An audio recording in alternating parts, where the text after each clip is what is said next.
就在王有才松了一口气时，有阴冷的感觉仿佛附在他耳边轻声呼唤：“王有才，陪我一起死吧。”那声音近在咫尺，仿佛趴在了他的背上，环住了他的脖子。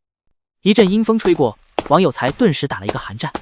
一名女子不知道何时爬在了王有才的背上，死死地缠住他的脖子。这人不是别人，正是被他害死的赵敏。他眼睛流出血泪，一双利爪狠狠刺入了王有才的双眼里。剧烈的疼痛从眼部传来，王有才疼得疯狂乱叫，那指甲竟然刺入他的眼睛里，窒息般的疼痛瞬间袭来。好疼啊！放过我，放过我！王有才疼得不停向赵敏求饶，那挂在他背后的厉鬼却更加愤恨。放过你？我当初求你放过我的时候，你为什么不听呢？都是我的错，赵敏，我求你了，我知道错了，看在我们相好一场的份上，就饶了我吧。儿子，你怎么了？儿子，你不要吓我！王宗看不见那厉鬼，只看见王有才面目狰狞的一只手捂住眼睛，而那坛子只被一只手捧着，看着摇摇欲坠。把罐子放下来，把罐子给我！那刺入眼睛的指甲只是障眼法罢了，实际上王有才的眼睛并没有受到重创，不然的话，他早就拿不稳坛子，直接把他摔了去。不过现在也没好到哪里去，看着王有才晃荡几步，那坛子就快要掉在地上。王宗紧张的不行，想要上去把坛子给抢过来，可惜为时已晚。赵敏狞笑了一声，一下子扎入了王有才的身体里。王有才身体剧烈抖动了一下，嘴巴一咧，然后把那坛子高高举起。不，住手啊，儿子，这个坛子不能摔！王宗吓得肝胆俱裂，腿都吓软了。那个坛子已经不是简单的坛子了，而是他儿子的命，若是摔碎了，他的儿子也必然保不住。来人，来人，抢回来，快点抢回来！王宗一声令下，那些仆人们全部爬了起来，向着王有才冲去，要抢夺回那要命的坛子。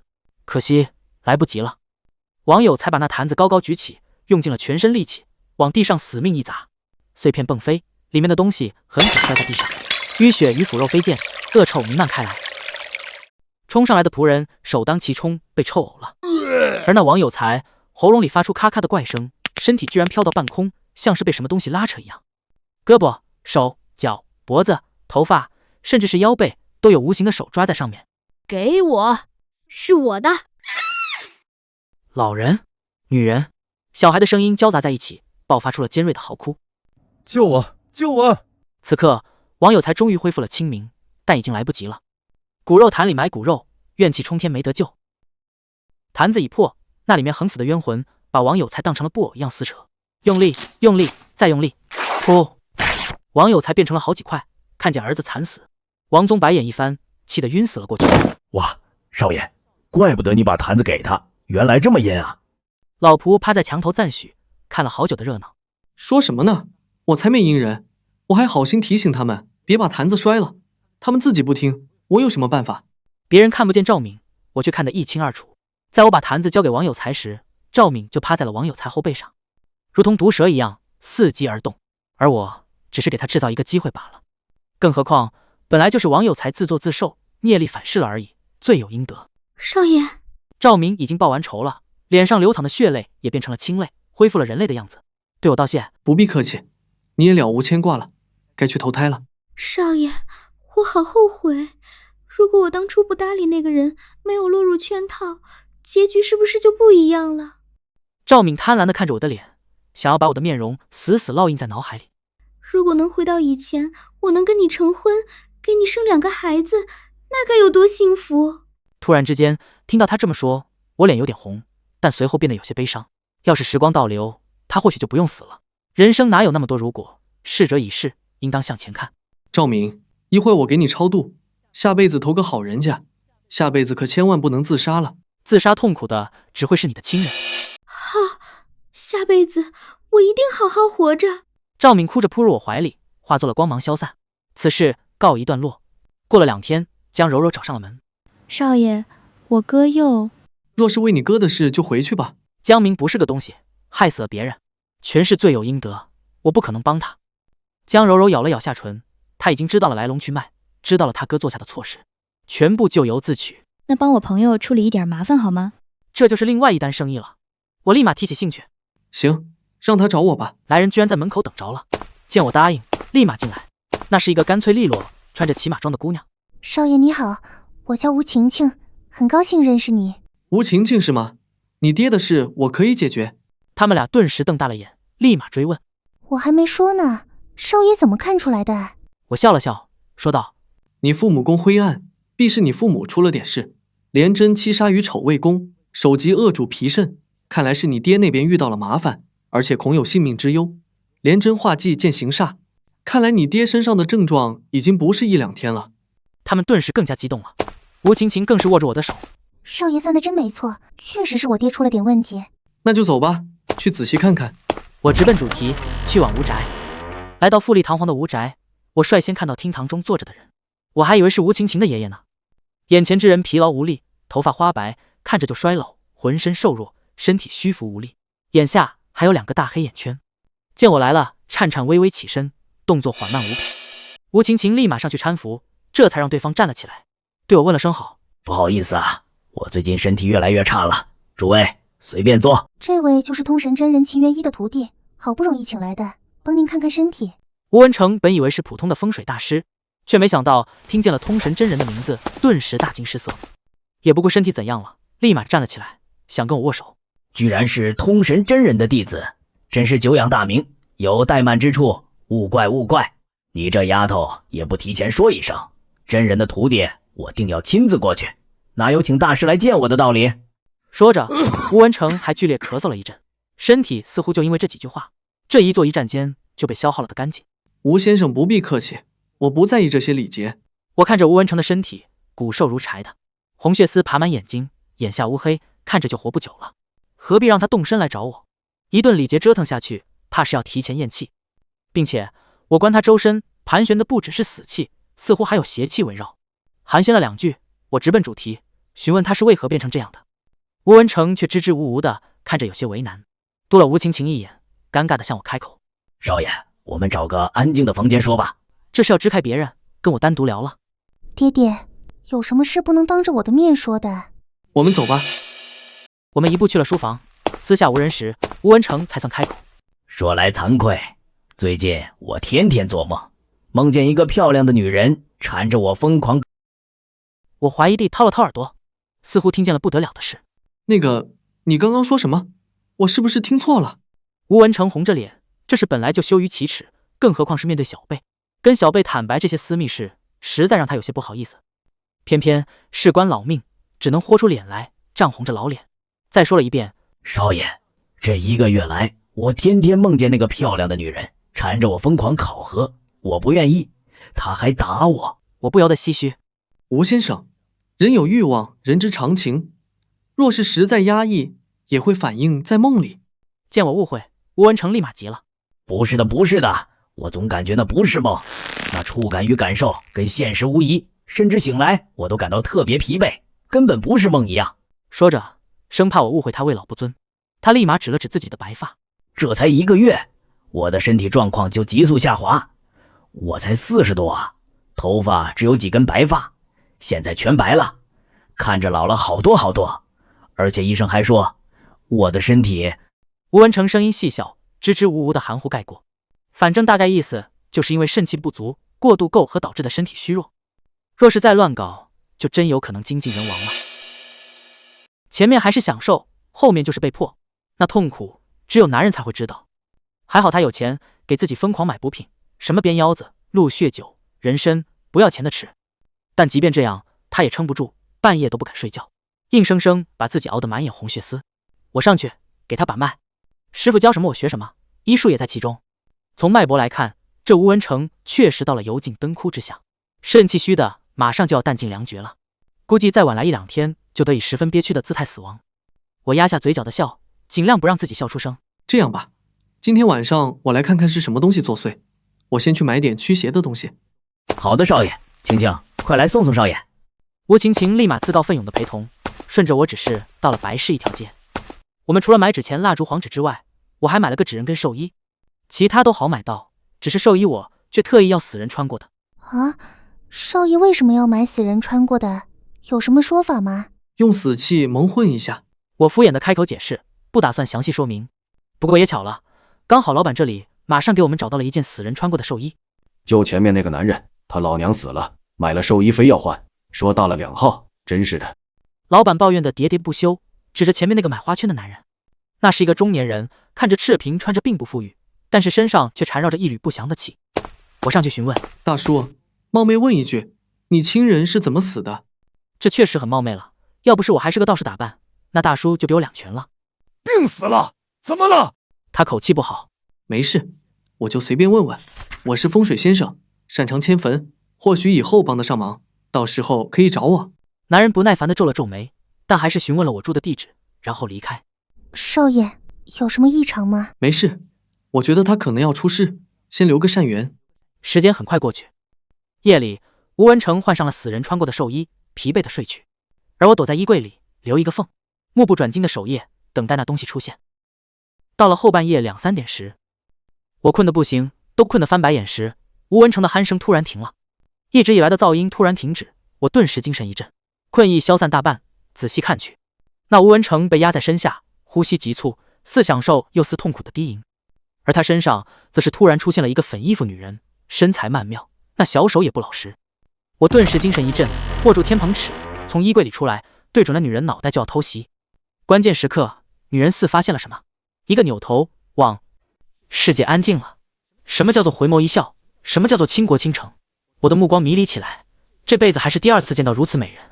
她跟蛇妖不一样，美的没有攻击性，反而似白月光般纯玉，让人心都忍不住化了。小哥哥，你叫什么名字？粉衣服女人居然搂住了我的腰，那双粉色眼睛散发出微弱的光，让我意识越发模糊。叫你大爷！我一天捧尺对着女人狠狠打去，女人惨叫一声，化作青烟，呲溜一下从窗户窜了出去。少爷怎么了？去追！我立马指向窗外，老仆一个箭步就冲了出去。好险！这是精神控制吗？若是刚刚对方一刀刺过来，自己没挣脱控制，岂不是就死了？我皱着眉头就要冲出房间，吴晴晴却哭着推开了房门。少爷，我好怕，我房间里有怪声音。吴晴晴极其漂亮，特别是哭泣的时候，有种反差感，让我心里升起浓浓的保护欲，恨不得现在就去哄她。这种感觉不对，我不是沉迷美色的人，却升起这么强烈的感情，还在这么短的时间内。吴晴晴扑上来，想要抱住我，却被我毫不留情的一天捧尺打在了头上。又是一声惨叫，一团白色青烟一样的东西从吴晴晴头顶冒出，呲溜一声又想逃跑。我已经上过1次当了，怎么可能还会上第2次？当即，我从怀里掏出早已做好的法镜，掐了个手诀，一股吸力从镜子里传来，那无形的气有一部分被吸入了镜子里，那气疯狂撞击镜子，依然无法从中出来。少爷，你怎么在这儿？在那东西离体的刹那，吴晴晴就醒了。你被附身了，现在才清醒。我稍微解释了下，就去找吴文成。吴文成已经醒了，坐在床边，满脸后怕。少爷，刚刚那东西又来找我了，不过这次他没得手，之前从没发生过这种情况。是我赶走的他。啊，赶走了？为什么不直接杀掉？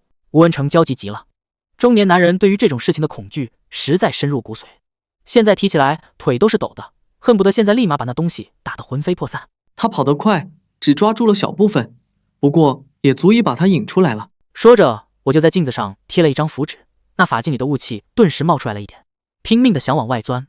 顺着他的指引，我们来到了吴文成的书房。那是一卷画卷，我打开，里面是一个曼妙的粉衣少女，姿态优雅大方，看着赏心悦目。只是这里面的粉衣女子跟刚刚出现的女人太过相似。是她吗？像，还真的很像。若没有提醒，吴文成还真发现不了，一幅书画里的古装女人居然跟纠缠他的那个女人如此相似。说没有关联，谁都不信。这个妖孽的本体就藏在里面吗？要不要烧掉？就在吴文成说完这句话的时候，刚刚还垂眸低头看画的画中女人眼睛突然狠狠瞪向了吴文成，这可把吴文成吓了一跳，顿时躲在了我身后。烧掉也没用，这幅画只是个载体，真正可怕的是隐藏在里面的邪祟，就算把画烧了也于事无补。这话说的吴文成心如死灰，恳求我道：难不成我真的要命绝于此？还是以这么丢人的方式，他都不敢想以后宣布他死因的时候，那些朋友伙计会如何笑话他，他女儿会怎样嫌弃他，觉得他丢人，甚至听别人辱骂他世风日下。临到老了，反倒是名节不保。不用太惊慌，把画给我吧，我试试把它封起来。吴文成忙不迭地答应，像是扔掉了烫手山芋。对了，你的画是怎么来的？能不能联系到买家？是我朋友送的，不过是做那个行当的。吴文成指了指地下，表示不好说。能获得古董的渠道太少，特别是流通富人豪宅的，那自然是不太干净。换其他人定然不敢乱说，但那可是秦元一的弟子。吴文成顿时把那2道贩子的信息抖落得明明白白。获得了想要的信息后，我告辞，离开了吴宅，跟老仆来了附近的城隍庙。我们先找个地方把画埋了，随后我就盘坐在蒲团上。小子以香火供奉燕归城隍爷，今有邪祟作乱，皆城隍神力压制，望城隍爷垂怜。我先是上香，然后跪拜，拜，再拜，依然跪不下去，像是有无形的大手推举着他的膝盖，让他不能轻易跪拜。这是被拒绝了，城隍爷不想掺和到这件事来，所以我连跪下都做不到。少爷，画已经埋好了，你快告诉我吧，那女人到底是什么东西？老仆昨天就在想那东西是什么东西，现在东西就在他眼前，可把他好奇坏了。那不是鬼，也不是妖怪。如果我没猜错，那东西应该是魑魅魍魉里面的魅。这东西非人非鬼非妖，所以一般的手法伤害不了他。目前只能求一求城隍爷，看看能不能得一点神力，封印住这魅灵，让他不要作乱。可是刚刚城隍爷拒绝了他。少爷，现在怎么办啊？我沉思了片刻，也想不到更好的办法。事已至此，先睡觉吧，有什么事明天再说。也只能这样了。今天忙活了半夜，都3、4点，天都快亮了。我疲倦地回到家，躺到床上，不一会就进入了梦乡。我陷入了沉睡，全然没有发现有丝丝缕缕的烟雾从那镜中挣脱。眼皮睁不开，我却隐隐感到有阴冷之感附在我身上，有柔软的小手在我身上作乱。是谁？妹，是刚刚那个妹，她又跑出来害人了。只是这次或许是更年轻体壮的，我摆在妹眼前。我努力想从梦中挣脱开来，身体却如同鬼压床一般，无法动弹，只能感受到唇上一抹冰凉，有柔软的嘴唇贴着我，源源不断地吸食我的精气跟生机，生机快速流失。就在我心急如焚之时，那魅灵猛地松开了我，像是看见了极其恐惧的东西一样。滚！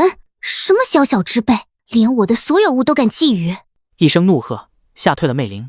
此时我才算恢复了些许力气，睁开眼，果然一条巨大的蛇尾占据了我的视野，那是一条漆黑的蛇尾。再敢对我的男人动手，我就生吃了你！黑蛇怒了，护食地吐出了蛇信子。那魅灵不甘地看了我一眼，到底还是打不过黑蛇，灰溜溜地跑掉了。那漂亮的黑发女人也冷冷地瞪了我一眼，随后消失不见。我还没惆怅几秒，就突然想起了什么，拿上天蓬尺，冲到了隔壁房间。老仆哼哼唧唧地抱着枕头扭动身体，春心荡漾的厉害，好生猥琐姿态。我一天蓬尺狠狠打到老仆身上，把他疼得弹起来。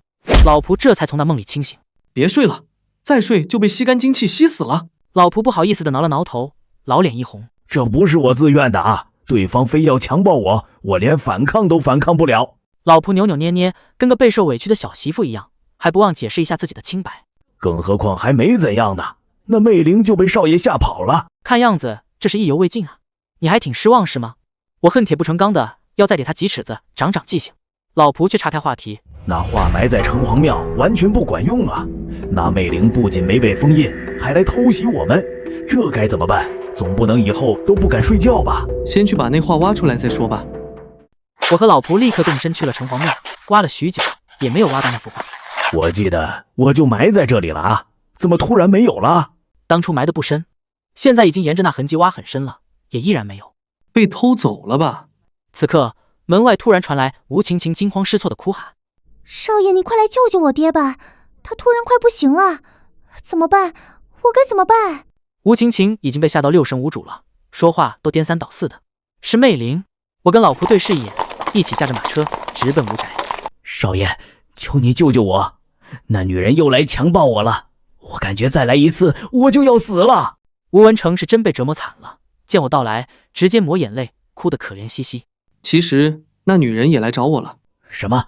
那女人连你都敢招惹？那法力是有多高强？我还能活吗？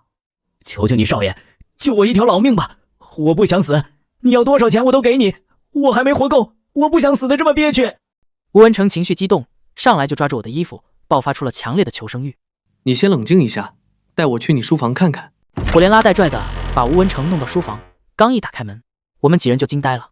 书房最显眼的位置摆放着一幅画，一幅十分漂亮的女人画像。女人身穿粉衣，容貌绝美，明明身边繁花锦簇，却在她面前黯然失色。是一幅很漂亮的画，却看得吴文成面色铁青，手脚颤抖，浑身冒冷汗，仿佛看见的不是美女图，而是女鬼图。这幅画又出现了，我埋在城隍庙的那幅画，现在又重新回到了吴家书房里。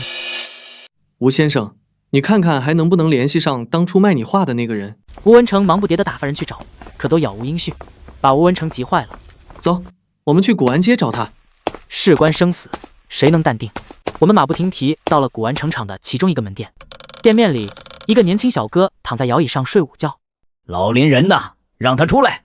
吴文成的喊叫吓了那年轻人一跳，顿时不悦地皱眉：你谁啊？对过世的人客气点。什么过世的人？老林他死了。对啊，你们不知道吗？我爹已经走了10来天。来人狐疑地打量我们，思考要不要赶客。而吴文成则是更加恐惧了，下一个死的会不会是我？他是怎么死的？说起这个就来气。本来我爹活得好好的，没有一点点征兆，谁知道第2天发现人都凉了。医生说急性肾衰竭，但是怎么可能呢？我爹……他后面在说什么？吴文成已经听不进去了，脑子里只有中风几个字。毫无疑问的是魅灵干的。我掏出了那幅画。你认识这幅画吗？年轻人瞪大了眼，点了点头。那这个女人来找你了吗？你怎么知道？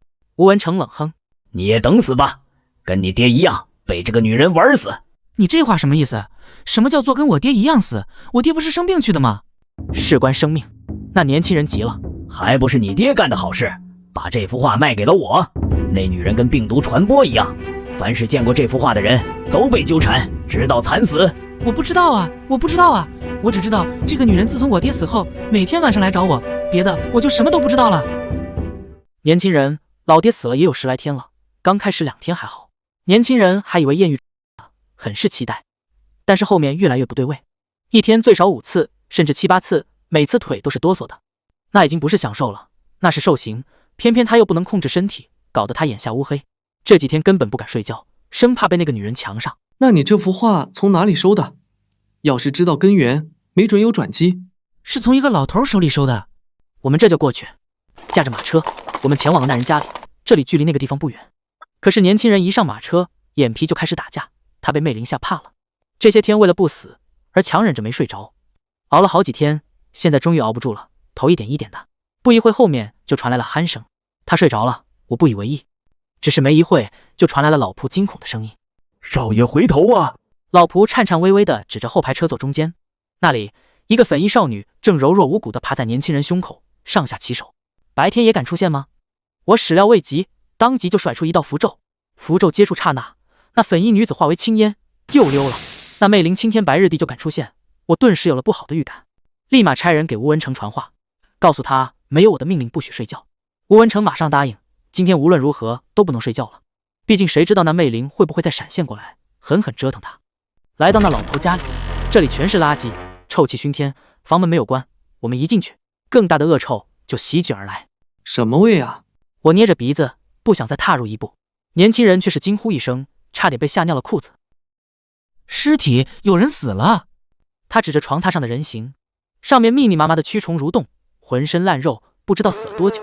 周围全是蝇虫，嗡嗡，连个收尸的人都没有。少爷，你救救我吧，我可不想死。我尽力吧。实在没有头绪，不知道从哪里封印魅灵，我也不敢打包票，只能打开画卷仔细观看。这个背景里有个道馆，顺着建筑能不能找到？不确定，但只能死马当活马医了。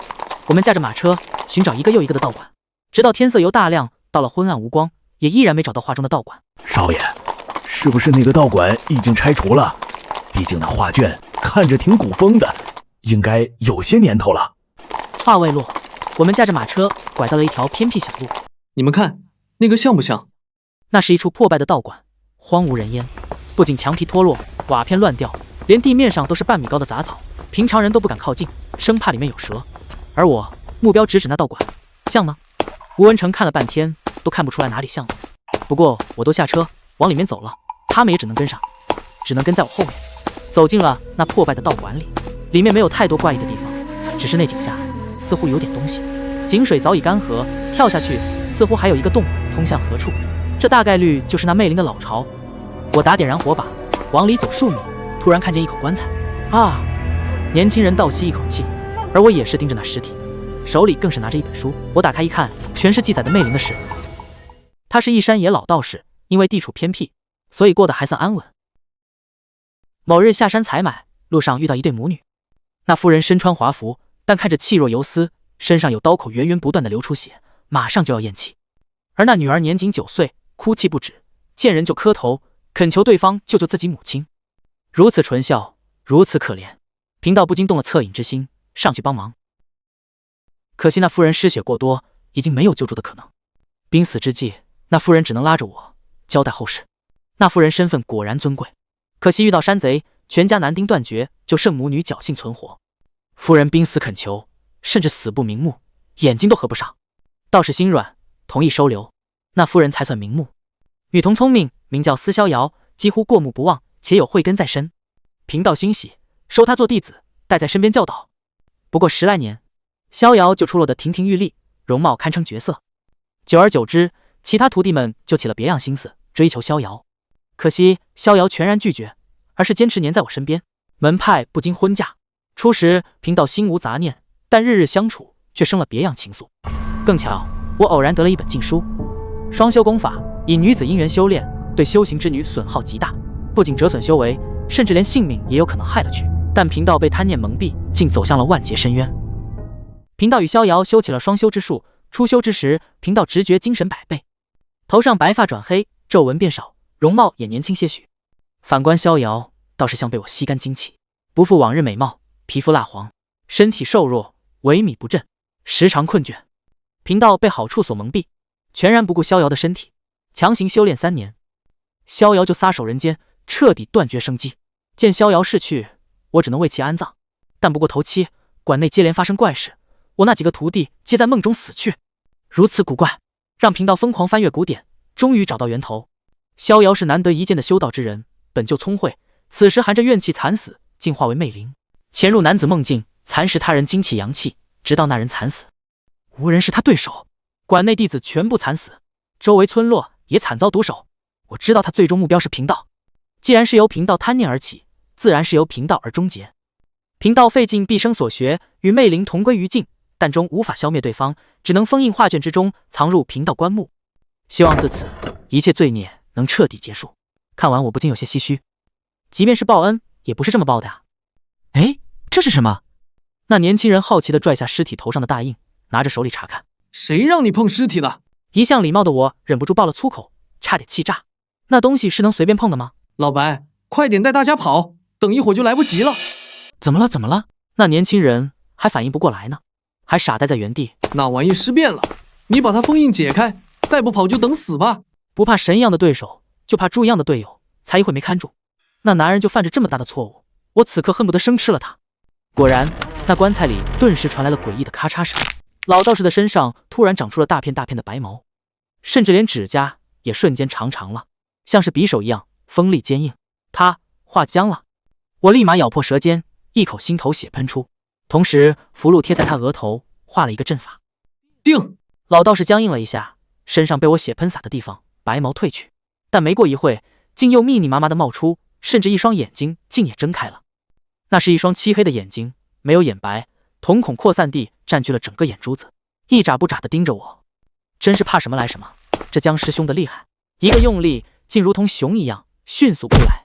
我用天蓬尺攻击，只在他身上留下的印子，整个人就被按在地上，被掐住了脖子。而那腥臭的大嘴向着我撕咬过来。少爷，我只觉眼前一道黑黄花纹闪过，转眼那压在我身上的僵尸就被一头猛虎撞飞，然后被猛虎死死按在了地上。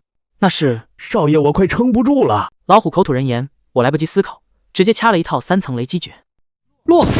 老虎猛然一跳，而那惊雷精准命中僵尸，掏空了我所有法力的雷击，蕴含最极致的阳气，顷刻那僵尸就焦糊一片，彻底死掉。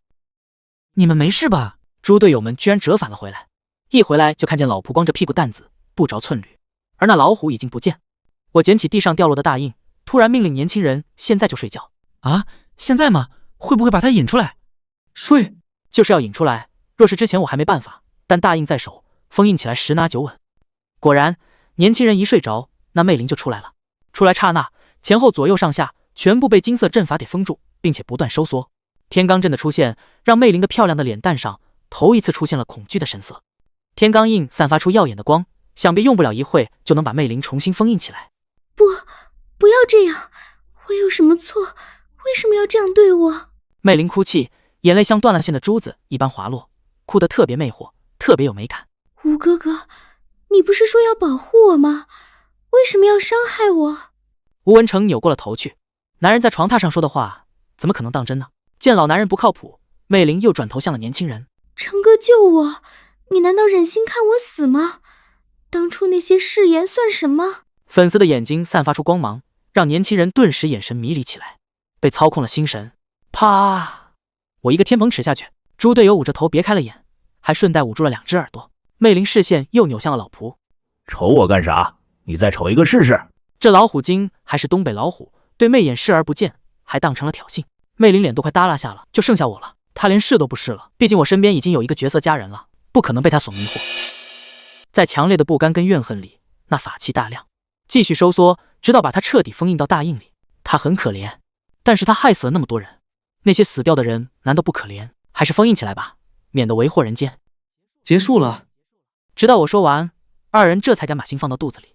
少爷，真的谢谢你救命之恩，要不是你，我现在已经死了。吴文成感动的不行，拉着我的手不断道谢，并且十分有自知之明的给了我500万两，加上之前赚的1000万两，师傅安排的赚取1000万两的事就已经彻底完成了。我却怎么也高兴不起来。那女子也是个可怜之人，心里五味杂陈的。少爷真是太感谢你了，我这次回去要狠狠睡个3天3夜，把缺的觉全部补回来。年轻人的话逗笑了众人。你以后可以安心睡觉，不用担心被强暴了。忙活许久，我也感觉困倦，没寒暄几句就各回个家，回去补觉了。只是睡着，感觉身体凉凉的。一个不过树叶大的胎儿趴伏在我床头，贪婪地吸食我的阳气，还不时发出嘿嘿怪笑。我的阳气快速流失，就在千钧一发之际，一击蛇尾直接甩出去，卷起那婴儿，咔嚓一下缠断了那鬼婴的脊梁骨，魂飞魄散，全部化为黑蛇的食物。而我也终于从梦中惊醒。哪里来的小鬼，居然偷我阳气？话刚说完，就见窗边一张漆黑的脸，他瞪着眼睛看我，不知道看了多久。老白，半夜不睡觉干嘛呢？老仆却不回答我，而是狞笑着露出了手上拿的菜刀，一菜刀飞出，直冲我胸膛砍来。我一个翻身躲过，手中掐诀，惊雷劈下，小雷不至于把老仆劈死，但也把他劈得不轻。哎呦我的天，弄啥来？要打死我不成？你刚刚差点杀了我。你放屁！我刚刚在买菜，别想骗我。那你怎么拿着刀出现在我房间的？老仆茫然极了，显然没有刚刚的记忆，我也不逗他了。有人控制了你，你说说你，好歹是个妖，怎么动不动就被别人耍着玩？少爷，我刚刚还在菜场买菜，一眨眼就到了这里，是不是菜场那边有古怪？你在菜场遇见了什么人？就几个卖菜的菜贩子，我也没跟人闲聊。那你后脖颈被谁触碰过了？我看了，老仆身上被丝线控制的地方就在脖子后面。我想起来了，那天有个大胡子把水弹我身上了，因为不多我就没计较，不过那人我不认识。走吧，我们去小巷。我师父之前跟我说了，如果有消息要打探，就去小巷，那个地方是专门收集情报的。我带着老仆七扭八拐的进了好几道关卡，对了几次暗号，才遇到一个叫李姐的人。我拿出记录本，表明来意。你找这个人干嘛？这个人身份有些特别，李姐轻易不敢答应，直到我搬出了秦元一弟子的身份，对方才算松口，告诉了我对方的信息。那个人叫仲风，只是还好心提醒我，这个人是杀手，是真正意义上的杀手，只认钱，给足了钱就暗杀掉那个人，并且从无败绩，神不知鬼不觉地解决了对手，风评极差，但生意兴隆。以目前来看，我打不过他。他居无定所，没有具体的地址，不过我可以引蛇出洞，毕竟他的目标直指我，肯定会再来暗杀我的。我思来想去，我为人和善，得罪的人就那么一个，王宗。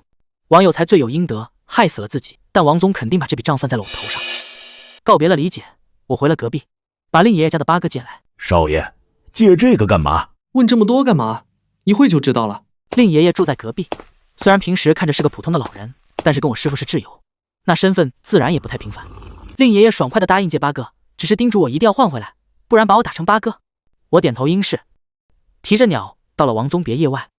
那并不是普通别业，外围全是绿植树林，里面只有王家一家人，院子很大。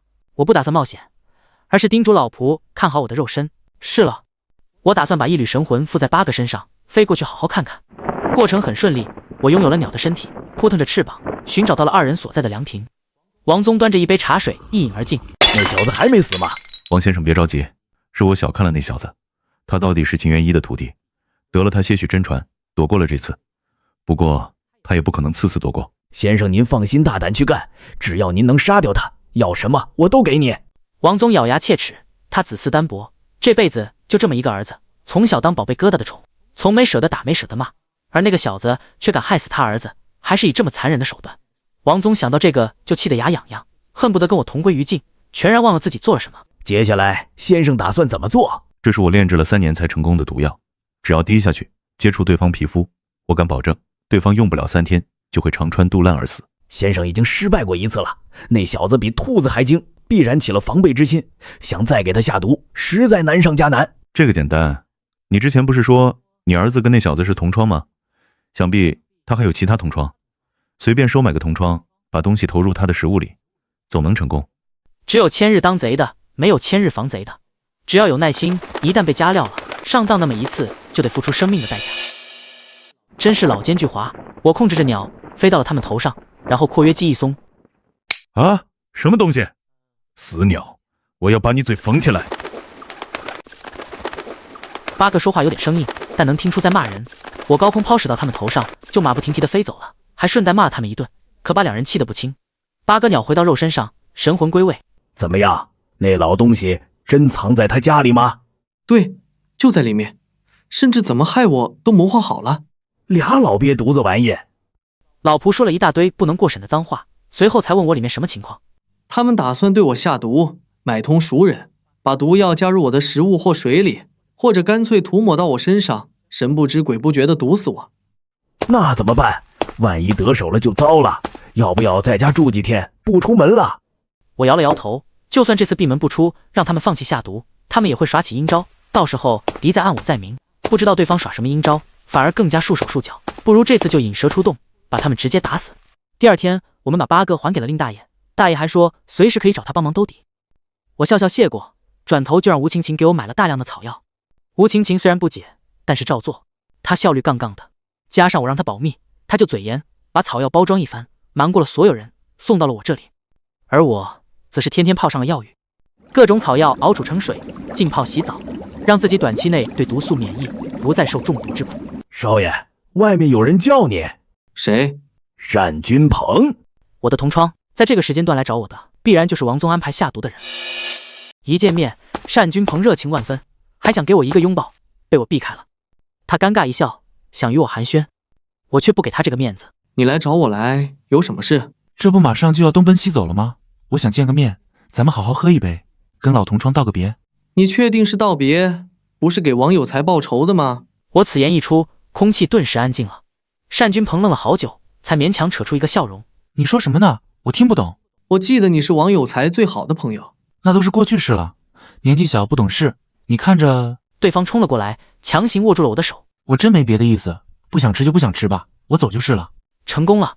单君鹏马不停蹄的开溜，我也没阻拦，明知道有问题也没闪躲，而是在他走后不久，又重新坐进了药浴里。短短几分钟，手掌已经漆黑了，不过还好我提前做了准备，药浴隔绝了大部分毒素进入身体，那毒素并没有蔓延，而是在缓慢消退。我割开手掌，运用体能量逼出毒素，直到最后一丝毒素逼出身体。走，该我们出手了。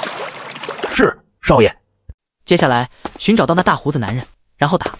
那大胡子必然藏在周围，并且现在正是虚弱好时机，错过现在可就难一下子打死了。我拿着武器快速在周围寻找，但是那普通小巷却层层叠叠，跟鬼打墙一样，竟又让我们绕了回去。蠢货蠢货！屋檐上传来鸟叫，一看是那8个。跟我走，跟我走！8个带路，我们跟着后面，一会竟摸到一个荒院子，院子早已荒废10几年，杂草丛生，无人居住。我们翻身进去，那家伙用邪法害我，现在反噬，是最虚弱的时候，随便来一个人就可以锤死他，更何况还是2个人。我们推开老旧房门，吱呀作响，果然屋内坐着一老者，有着浓密的大胡子。老前辈晚上好啊！我是真没想到你居然这么阴险。你可没资格这么说，你才是最阴险的。说完我就掏出法器，来了一个狂轰滥炸，真几让！大胡子男吐血，眼瞅着就要被打死，2、3只鬼婴从他体内爬了出来，嘶吼一声，把我的攻击给挡了下来。夜路走多了，真是容易撞到鬼。我在这行干了50多年，还是第一次被你这样的毛头小子给算计了。这个仇我记下了。大胡子一擦嘴角的血，扭头就想跑。老白，拦住他！而我则是留下了对付那3只鬼婴儿。鬼婴凶猛，满口獠牙就要撕咬过来。可惜我更忙，一道天雷照头劈，直接把其中一个鬼婴打得魂飞魄散。而另外一个趁机想咬我的腿，我反手就是一个天蓬尺，对他脑门开局100抽，把鬼婴抽得晕晕乎乎，倒头就睡。而最后一只见状不妙，想要逃跑。真是便宜你了，试试我新收的法器。一道金灿灿的大印出现，对着鬼婴照头就盖。3只鬼婴加在一起，一共拖延了几分钟。而那几分钟最佳逃跑时机里，大胡子也没能成功逃脱，跟老仆打得有来有回。我上去帮忙，一个雷下去，世界安静了。少爷，这家伙好猛啊！明明都重伤了，打架还这么厉害啊！小兄弟，事情不要做得太绝对了，做人留一线，以后好相见。这样吧，我立刻取消王家的任务，你就放过我吧。大胡子吐出一口血开，伤得可不轻。那不可能，我又不是真的小孩子，鳄鱼嘴里的话能有多少真情实意？现在大胡子示弱是为了权宜之策，等他彻底有了能力，那迎接我的绝不是感激，而是疯狂地报复。我举起了手里的武器，他顿时大喝一声，浑身青筋暴起，冲着我扑来。我做好了起手准备，对方身体却冒出滚滚白烟，白烟遮蔽了视野，还有刺激性气味。而对方则是跟老鼠一样趁乱跑了。外面传来马车声，一追出去，马车早就跑了。少爷他跑了怎么办？要不要现在追上去？能追，但是要付出的代价太大了。不用，还不至于。我转身回了屋，老仆看了看消失的马车，一跺脚也跟上。煞比煞比，八哥嘎嘎叫唤，笑话我们俩。年轻人，大晚上不睡觉，来干嘛呢？令爷爷笑得慈祥，仿佛刚刚散步完回家。没事，我们就闲着无聊出来逛逛。令爷爷还没睡呢。哎呀，人老了，较少，这不出来溜达溜达。煞比煞比，八哥站在令爷爷肩膀上，又开始骂人。令爷爷，您这鸟都哪学的脏话啊？哈哈，听别人说就学会了。这家伙聪明着呢。你们继续玩，我先锻炼下身体。好，令爷爷慢走，我们先回去了。令爷爷挥了挥手，消失在夜色里。这破鸟嘴巴真欠，等我有机会了，非得拔掉它尾巴毛不可。老仆还对那句沙比耿耿于怀呢，却被我呵斥了。老白，不得无礼，那鸟来头不简单，小心被打一顿。开什么玩笑？那不就是普通的鸟吗？普通的鸟，我能附身成功吗？我虽然学会了附身，但是神魂如此强大，并非普通动物能容纳下的。更何况我师父是秦元一，秦元一没什么朋友，这个令爷爷就是其中一个。说对方真的没一点本事，我是真不相信。虽然没有证据，但是直觉告诉我，那八个刚刚就在外面守着我。算了，先回去吧。第二天，少爷，那大胡子果然连夜逃了。不只是他，王宗也是，生怕您报复，家产都扔了，名下的房子都卖了。也是，毕竟想捏死王宗是如此轻而易举之事，只要我想，对方就能立刻暴毙。所以王宗这才吓得魂不守舍，得知大胡子失败，第一时间连产业都不要了，连夜就跑。可怜之人必有可恨之处，他这老东西到底也是丧子难受，只剩孤家寡人一个。要是他以后长点脑子，不再来招惹我，我可以既往不咎。轻飘飘的，我准备放下了，只要对方别再来恶心我，就饶他一命。若是对方再执迷不悟，那就只能连带着对方一起击杀了。几天之后，院子外又来了人拜会，这次是吴文成带来的一个高官，顺天府衙的大人想要让我出手解决点小麻烦。是不是燕归城死了3个学子的事？这件事我略有耳闻，街上百姓到处都在谈论。说来惭愧，这件事处理不得当，现在这些学子的家人来到府衙闹，要死要活的哭喊，我们也是无可奈何。那老房子太过于老旧，还是拦不住那些胆大包天的学子，非要闯进去，结果出了这种事。男人说着官腔，明明都是叹气的语调，眼里却没有一点同情，反而都是责怪对方为什么非要死在这个城里，死在其他地方不行吗的那种傲慢。那老房子为什么被封那么久？具体情况我也不清楚，听说是很久之前发生了火灾，烧死了几个人，即便后面重建了，新住进去的人说能听见哭声，就出现了闹鬼传闻。自那以后，大家都不愿意去住，那栋楼就自然而然地封起来了。这话没有说全，什么就因为学子抗议而直接封楼，不存在的。还是后面陆陆续续死了几个女子，闹鬼消息传得愈演愈烈，人们都搬离后，府衙这才不得已封了那栋楼。对于自己不好的地方，避重就轻的一笔带过，怎么减轻自己责任怎么说。那为什么不拆掉呢？既然是废弃的无用的老楼，那么拆掉对谁都好。曾经试过，开工没几天就死了2个仆人，还有仆人说老楼里有好几个女子，说的像模像样，那些人中邪一样，还想闯进去。自那以后，请的小工说什么都不干了。后面我也找了其他人，但都是一样，要么死人，要么重伤。总之楼还没拆，伤亡倒是越来越多了。自那以后，我彻底打消了念头，只能人巡逻阻止其他人进入那栋楼。但是大人支支吾吾，我示意他继续说。每过几年都跟诅咒一样有人死掉，搞得我寝食难安，如噎在喉。行吧，今天晚上你带我去看看。我一口答应，却让大人吓了一跳。他连白天都不敢去，我却要晚上过去。能不能白天？只有晚上才能了解虚实。马上今晚大人带我过去。好吧。没办法了，只能硬着头皮上。夜里，老房子外，大人远远站着，不敢过去。我跟老仆2人拿着武器进去。屋内破旧，明明没有光源，偏偏猩红一片，照亮了周围。甚至刚进去，老仆就看见了天花板上悬挂的女人头颅。我的个乖乖，要不我们回去吧？看上去好凶。怕什么？小鬼而已，只是吓唬吓唬你。我手一挥，一道符箓过去，那头颅就惨叫一声，化为飞灰消散。走上了破旧带着裂痕的楼梯，路过房间，里面传来滴滴答答的水声。一看，水池里滴的不是水，而是大片血迹。少爷，是血。这确实有点恐怖了，老仆快不敢看了。我拿出大印，金光一闪，障眼法消失，一切又恢复了破旧又普通的样子。雕虫小技罢了，看你胆子小的。少爷，前面有人。老仆一个惊吓，直接跳入了我怀里，差点给我压死。怕什么？只是小鬼，你比他们厉害，你怕什么？我无奈拽着他到了楼里。那老房子最为不祥，不仅破旧，还有大面积喷洒的血迹。应该就是这里了，看看有没有线索。我翻箱倒柜地寻找起来，不一会就在抽屉里找到了一个小册子，还有记录。10月1日晴，我们家几个姐妹一起住进了这里，希望我们可以永远这样幸福。2月3日，晶晶打了苏可一巴掌，就因为苏可给卜天良送了一封情书，不过也是他活该。谁让我们姐妹几个人全都喜欢卜天良呢？说好了一直做姐妹，他却想偷吃，真是个贱人。3月7日，阴，苏可那个贱人不知道用了什么手段，居然勾引的卜天良天天在找他。晶晶气疯了，拽着苏可的头发把他按在水里，还让楼里每个人抽他巴掌。虽然这样有些不好，但是还挺痛快的。但是我们不是好姐妹吗？都是苏可不守规矩，让我们的友情出现了裂痕。我在翻日记，老仆却觉得有些不对劲。外面一片红光，而我手里的日记也流出粘稠的腥臭的暗红色血液，快速浸染了整本书不说，还流淌得满地都是，让我手都沾染了不少。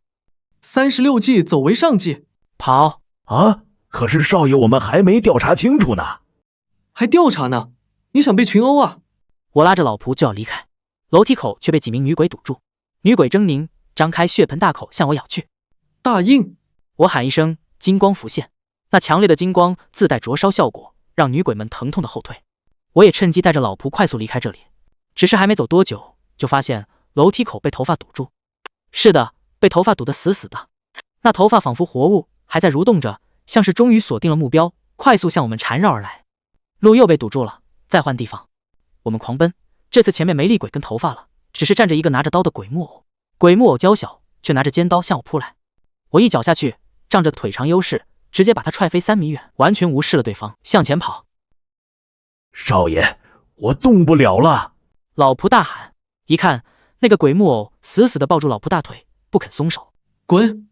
我掐了道诀，直接把那鬼木偶给打烂，这才把老仆的腿解救出来。